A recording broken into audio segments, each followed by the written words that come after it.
네, 인구 감소에 대한 통계청의 연구 결과 자세히 분석해 보도록 하겠습니다. 인구 경제학자 이철희 서울대 경제학부 교수와 함께합니다. 교수님 나와 계십니까?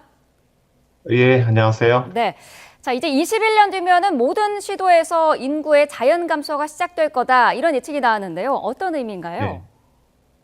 이것이 과거부터 예견되어 왔던 일이고, 그게 아주 놀라운 사실은 아닙니다. 우리 네. 전국적으로 출생아 수가 줄고 있고, 고령화가 되고 있기 때문에 이것이 특정한 지역에도 나타나는 것은 굉장히 당연한 일인 것 같고요. 통계청의 이번 추계는, 최근에 이런 추이가 앞으로도 계속 진행된다라는 그런 가정에 기초한 그런 추계이고요. 네. 그래서 예언은 아닙니다만, 전국적으로 나타나는 이런 인구 감소 현상이 이제는 전국으로 다 확대가 돼서 모든 시군구에 나타났다는 그런 점에서 좀 의미가 있을 것 같습니다. 네. 자, 보니까 2050년이 되면은 서울 인구가 700만 명대로 떨어지고 부산에서도 또 인구가 많이 줄어서 제2의 도시가 부산에서 인천으로 바뀌게 된다. 이런 이야기도 있던데요. 네. 대도시여도 인구 감소는 피할 수가 없는 건가요? 예, 그렇습니다. 지금 경기도 정도를 제외하고는 다른 광역시도의 인구는 계속 줄고 있고요. 네. 서울도 최근에 계속 인구가 감소되었고, 주사는 굉장히 빠른 속도로 인구가 줄고 있습니다. 근데 도시마다 약간 사정은 다른데요. 서울 같은 경우에는 집값이 많이 올라가고 주거 비용이 높아지면서 그걸 감당하기 어려운 분들이 이제 경기도로 많이 빠져나가고 있고요. 네. 부산 같은 경우에는 일자리가 많이 줄고 청년들의 어떤 그 여건이 나빠지면서 청년들이 많이 빠져나가는 그런 현상이 나타나고 있고요. 그래서 아, 이런 현상이 계속 진행된다면은 이번 이 장래인구 추계가 얘기하는 것처럼 이렇게 대도시의 인구가 앞으로도 크게 줄 것 같습니다. 세종이나 경기 지역은 인구가 늘어날 거라는 전망이 있던데요. 어떤 이유 네. 때문일까요? 예, 그 두 지역 모두 최근에 인구 유입이 많았던 그런 지역이고요. 네. 출생률은 줄고 있지만, 경기도 같은 경우에는 아무래도 서울과의 근접성이라든가, 그 지역에 여러 그 좋은 기업들이 많이 있어서 양질 일자리가 있는 지역이어서, 인구 유입이 많은 상황입니다. 그다음에 세종 같은 경우에는 역시 그 행정, 수도, 역할을 하고 있기 때문에 인구가 유입되고 있고요. 역시 이런 인구 유입이 계속 진행이 된다고 한다면은, 출생아 수는 감소하고 사망 수는 늘겠지만 인구 유입에 의해서 인구가 늘어날 것으로 그렇게 전망이 되고 있습니다. 네. 자, 인구는 줄어도 수도권 집중 현상은 계속된다는 지적이 있는데요. 네. 근본적으로 지방의 인구가 계속해서 줄어드는 원인이 어디에 있을까요? 다시 한번 말씀해 주시겠습니까? 네. 네. 지금 인구는 줄어도 수도권에 집중되는 지금 계속해서 이어져 오고 있는 현상인데 네. 수도권 집중이 계속되는 이유는 어디에 있다고 보십니까? 예, 아무래도 아까 말씀드린 것처럼 대부분의 좋은 양질의 일자리가 서울에 있고요. 네. 수도권에 있는 그런 일자리 때문에 아무래도 일자리를 찾아서 젊은이들이 많이 오고 있는 경향을 볼 수가 있습니다. 아까 지역 간 인구 불균형이 늘어나는 그 원인을 보게 되면은 거의 대부분이 20대와 30대 인구 그 이동에 의해서 나타나고 있거든요. 네. 그런 인구가 주로 서수도권으로 집중하기 때문에 나타나는 현상이고요. 반면에 50대, 60대 인구 같은 경우에는 큰 도시에서 중소도시나 작은 도시로 이주를 하고 있습니다. 그래서 그것이 오히려 불균형을 낮추는 역할을 하고 있고요. 전반적으로 수도권 인구 확산되는 거는 젊은이들의 인구 유입이 이러한 나이 드신 분들의 인구 유출을 능가하기 때문에 나타나는 그런 현상이고, 가장 중요한 이유는 역시 그 일자리 문제라든가 그런 것 때문에 나타났다고 볼 수가 있겠습니다. 네. 우리나라의 저출생 고령화 문제는 사실 어제 오늘의 일은 아닙니다만은 진행 속도가 유독 빠른 편이라는 지적이 있던데요. 다른 나라에 비해서도 빠른 편인가요? 예, 그렇습니다. 특히 출생아 수 감소 속도가 다른 어떤 나라보다 빠르고요. 네. 그러니까 1990년에 비교했을 때 출생아 수의 비율이 지금 한국 같은 경우에는 3분의 1로 떨어진 상태입니다. 그러니까 다른 나라는 대개는 거의 3분의 1을 넘고 있고요. 이렇게 인구 감소 속도가 빠른 것 자체가 우리나라 인구 위기의 가장 중요한 핵심적인 특징이라고 할 수가 있겠습니다. 그러니까 인구가 줄더라도 이것이 천천히 줄게 되면은 한 사회가 적응할 수 있는 충분한 시간을 갖고 있기 때문에 적응 비용이 낮은데요. 한국같이 불과 10년 사이에 출생아 수가 절반으로 떨어지는 그런 현상이 나타나게 되면은 이것을 감당하기에는 굉장히 좀 어려운 그런 문제가 많이 있는 것이죠. 네. 그래서 14세기 그 흑사병 때의 어떤 그 속도와 거의 유사한 속도로 전체 인구도 줄고 있고요. 더더군다나 출생아 수가 빠르게 줄면서 인구 구조가 변한 속도도 너무 빨라서 우리 사회가 이것에 적응하는 것이 굉장히 어려운 그런 면이 있습니다. 네. 자, 통계청의 연구 결과를 분석을 해봤고요. 이게 어떤 영향을 미치는지를 좀 짚어봐야 될 것 같은데, 나이 든 인력은 늘어나고 있고요. 젊은 취업자는 줄어들면 단편적으로 봤을 때는 일할 사람이 너무 부족해지는 거 아닌가 이런 걱정이 들거든요. 어떻게 보시나요? 이것을 둘로 나눠봐야 될 것 같은데요. 그러니까 네. 전체 노동 인구 규모를 봐야 되는데, 그런 생산 연령 인구는 굉장히 빠르게 줍니다. 그러니까 15에서 64세 인구는 앞으로 한 25년이 지나면은 현재 70%로 줄고, 50년이 지나면은 현재 45%로 줄기 때문에 굉장히 빠르게 줄지만, 네. 이 생산 연령 인구와 노동 인구 자체는 아니고요. 이 경제 활동 인구 자체는 앞으로 한 20년 정도는 그렇게 빨리 줄지는 않습니다. 그건 아, 우리나라 고령층의 경활률이 높기 때문에 이제 그런 것이고요. 거기다가 앞으로 고령층이 되시는 분들은 더 생산적이고 학력이 높기 때문에 생산성의 이렇게 감소도 폭도 그렇게 크지 않고 그래서 총량적인 노동 부족은 앞으로 한 20년, 25년 나타나지 않을 것 같고요. 네. 반면에 이제 중요하게 걱정이 되는 것은 뭐냐면은 여러 분야별로 노동 인력 부족이 발생할 것이라는 것이죠. 그러니까 인구 변화의 충격이 산업이나 직종별로, 그다음에 유형별로 다르게 나타나는데, 그래서 어떤 그 분야에서는 굉장히 큰 폭의 노동 인력 부족이 나타날 것이고, 그렇지 않은 분야도 있고, 이러한 불균형이 나타나는 것이 앞으로 그 노동시장에서 나타날 큰 문제라고 할 수가 있겠습니다. 음, 총량적인 노동의 부족은 향후 20년간은 크지 않을 것이다라는 분석을 해주셨는데 어쨌든 청년 노동 인구 부족 현상은 당연한 일이 될 텐데요. 이 부분이 노동시장에는 어떤 영향을 미칠까요? 몇 가지 그 중요한 그 결과를 가져올 것 같은데요. 우선은 네, 어떤 분야 같은 경우에는 청년 인력이 꼭 필요하고 여기 의존하고 있습니다. 그래서 이런 분야 같은 경우에는 이제 구인난에 시달릴 것 같고요. 그리고 청년 인력이 전반적으로 노동시장에서의 어떤 기능을 그 강화하는 역할을 합니다. 이동성도 높고 잘 배울 수 있고 하기 때문에 네, 그런 불균형을 해소하는 역할을 해야 되는데 그런 기능이 떨어질 것 같고요.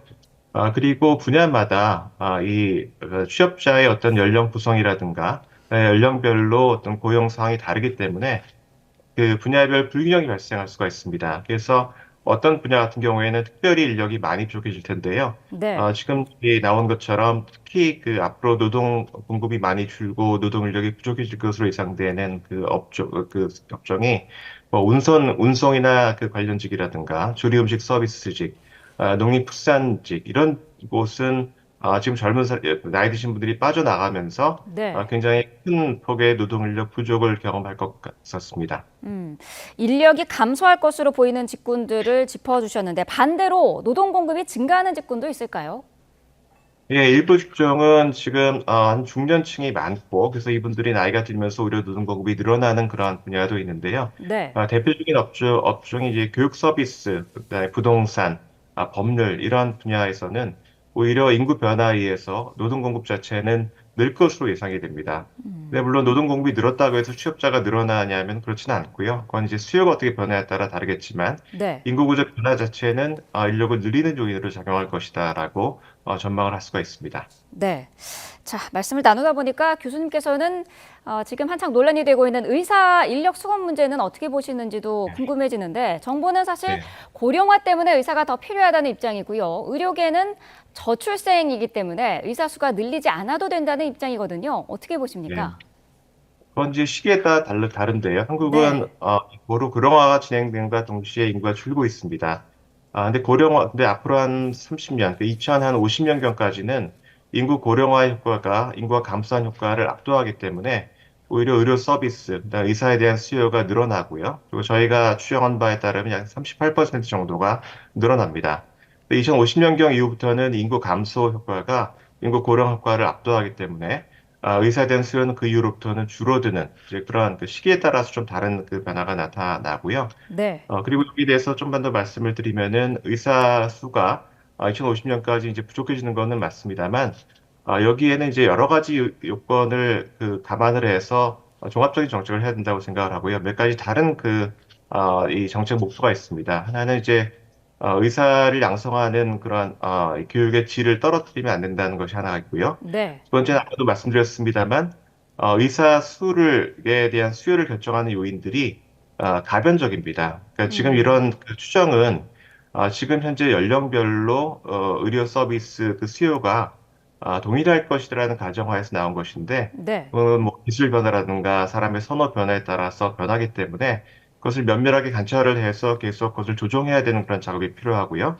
2050년 이후에는 수요가 줄기 때문에 의사를 이제 오히려 줄여야 될 그런 문제가 발생을 합니다. 그래서 이것을 종합적으로 고려를 해서 이 점진적으로 누리는 것이 사실 좀 바람직하다고 생각이 듭니다. 네. 자, 노동 인력 감소의 해결 방안에 대한 여러 가지 의견들도 나오고 있는데요. 네. 정년을 연장해야 된다는 의견에 대해서는 어떤 생각이십니까?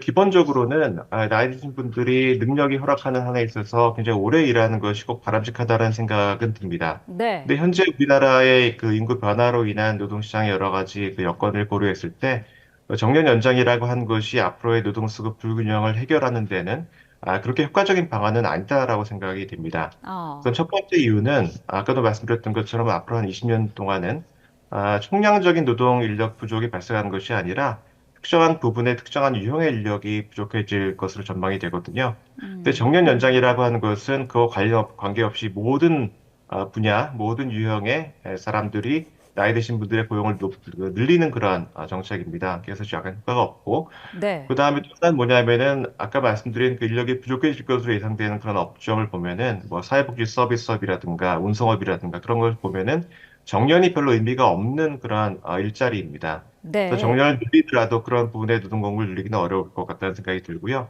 그다음에 나이 드신 분들이 늘어나도 지금 앞으로 빨리 줄어드는 청년을 과연 대체할 수 있을지에 대한 그 의문이 있고 또 앞으로는 고령자들의 특성이 앞으로 많이 바뀝니다. 고학력에 상승이 높은 그러한 분들이 늘어나게 되는데 네. 그런 분들을 충분히 활용하는 데는 단순히 그 평균적인 나이만 고려를 해서 정년을 연장하는 것이 그렇게 충분한 방안은 아니다라는 그런 말씀을 드리고 싶습니다. 네. 정년 연장은 근본적인 해결책은 아니다라는 의견이시고, 지금 뭐 외국 인력을 도입하자는 의견도 계속해서 나오고 있습니다. 실제로 뭐 네. 필리핀 가사관리제 제도도 도입도 앞두고 있는데, 이 부분은 해결책이 될까요? 그러니까 내국인 노동시장이 앞으로 그 여러 가지 불균형이 발생할 것 같고요. 근데 단기적으로는 어떤 특정한 분야에 특정한 그 숙련을 가진 사람이 부족해질 때 이것을 채울 수 있는 것은 외국인밖에 없습니다. 네. 그러니까 외국인 도입을 이 굉장히 중요한 그런 방안이라는 것은 부정하기 어려운 그런 상황이고요. 다만 좀 제가 말씀드리고 싶은 것은 뭐냐면은 굉장히 핵심적이고 중요한 그런 인력을 전적으로 외국인에 의존하는 것은 상당히 좀 위험할 것 같다라는 말씀을 드리고 싶습니다. 그 네. 이유는 노동력이 부족해지는 나라가 우리나라만 있는 것은 아니고요. 최근에는 우리나라하고 그 외국인 송출 국가가 겹치는 뭐 대만이라든가 일본 뭐 이런 국가들에서도 인력이 부족해서 외국인을 도입하려는 노력을 굉장히 많이 하고 있고요. 그러니까 한마디로 국제적인 그러한 이 경쟁, 그러니까 외국인을 둘러싼 경쟁이 치열해지고 있는데 한국이 여기서 꼭 승리한다는 보장은 없습니다. 보다 더 이제 근본적인 것은 뭐냐면은 송출국 자체가 과거 우리나라가 경험했던 것처럼 앞으로 경제가 발전하면서 인력을 내보내는 나라에서 받아들이는 나라로 전환될 가능성이 매우 높고요. 이 나라도 최근에 이제 저출산을 경험하면서 앞으로 인구 구조가 고령화될 가능성이 높습니다. 그러니까 우리나라에 지금 인력을 내보내는 그런 국가들도 이 머지않은 장래에 인력을 받아들인 나라로 바꿀 것이기 때문에 우리나라가 여러 가지 핵심적인 그런 그 부분에 전적으로 외국인에 의존을 하다가는 오히려 내국인의 그런 공급 시스템을 와해를 시키고 결정적인 순간에 외국인도 받아들이기 어려운 그런 상황이 올 수도 있고요. 네. 그러니까 전적으로 외국인을 잘 활용을 하되 전적으로 여기에 의존하는 그런 정책은 좀 위험하지 않을까 하는 생각입니다. 교수님 말씀을 듣고 보니까 노동력이 부족보다는 불균형이 좀 더 큰 문제인 것 같은데 그렇다면은 우리에 맞는 딱 맞는 그런 좀 맞춤형 해법이 있을까요? 한국의 그 인구 변화라든가 노동시장 변화의 특성에 맞는 그런 해법이 필요한데요. 네. 그러니까 전반적으로는 이 젊은 사람들이 크게 줄고 있고 부분별 불균형이 생기기 때문에 장기적으로는 그 어떤 그 노동 인력도 낭비되지 않고 충분히 잘 역량을 발휘할 수 있게 하는 그런 정책이 전반적으로는 중요할 것 같고요. 그중에서도 이제 인구 집단별로 본다고 한다면은 한국의 가장 중요한 그 특징 중에 하나는 청년 인력이 굉장히 빠르게 줄어든다는 것입니다. 그러니까 청년 그 경제활동 인구가 앞으로 한 25년 내에 그러니까 35세 미만 그 취업자인데요. 지금 절반 이하로 줄어들 것으로 지금 예상이 됩니다. 그래서 굉장히 많이 줄어들고 그렇다 한다면은 청년 인력은 줄어들지만 이 사람들이 충분히 제 역할을 할 수 있도록 해야 되는데요.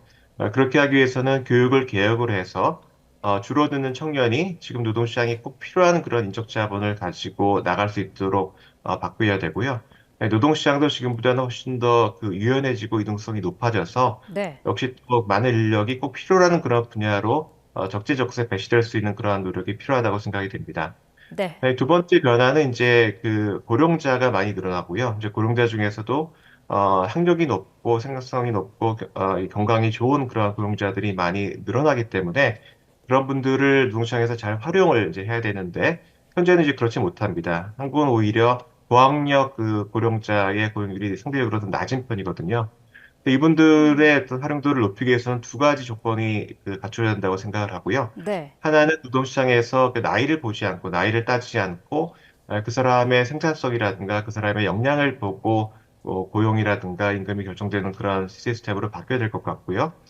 두 번째는 나이 드신 분들도 여러 가지 그런 여건에서 충분히 일을 할 수 있도록 좀 고령 친화적인 일자리로의 전환이 꼭 필요하다고 생각을 합니다.